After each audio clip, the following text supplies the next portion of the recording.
ఎందువల్లంటే తెలియదు. తెలిసిన తర్వాత అనుకోవాలి. ఇప్పుడు విన్నాం కదా, విన్న తర్వాత మీరు అంత ముందు నిలబడగానే ఆ మాటలు మీకు గుర్తొచ్చేయాలి. ఓహో, లోపల పరమాత్మ ఉన్నాడని చెప్పాడు కదా స్వామి.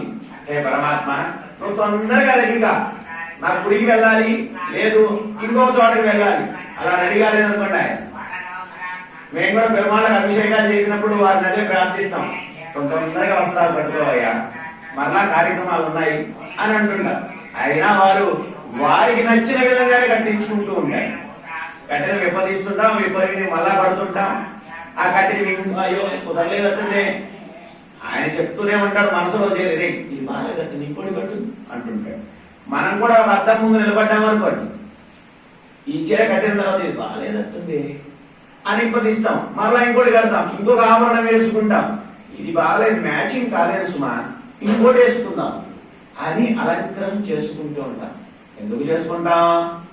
లోపల ఆయన ఉన్నాడు కాబట్టి. ఆయన గుర్తు ఎంగినా ఎరగకపోయినా కూడా ఆయన ఉన్నాడు అని మనకు తెలియజేస్తూ ఉంటాడు కాబట్టి అద్దం ముందు నిలబడతాం.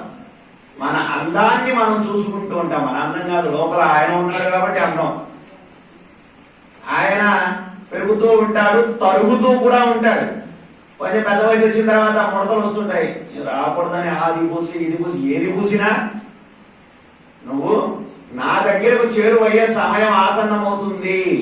అందుకే మనకు పుట్టినరోజులు జరుపుకునేటప్పుడు బాధపడాలనుకున్నాం కదా. అయ్యో ఈ భూమి మీదకి నాకు సంతోషపడాలి, బాధపడాలి కూడా. ఎందువల్ల? అయ్యో పరమాత్మ, నువ్వు ఇచ్చినటువంటి 100 సంవత్సరాల కాలంలో ఒక సంవత్సరం గడిచిపోయింది.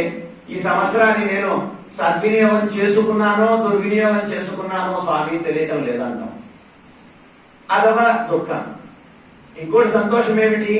అమ్మయ్యా తొందరగా ఇక్కడ ఉన్నటువంటి 100 సంవత్సరాలు అయిపోతే మీ సన్నిధికి వచ్చేస్తానయా, ఇక్కడ వద్దాయా పిల్లలు, భర్త, భార్యలు, సంపాదన, వాళ్ళ పిల్లలను పెంచడం, వీళ్ళ పిల్లలు ఏంటి బ్రతుకంతా అని బాధపడతారు జ్ఞానులు.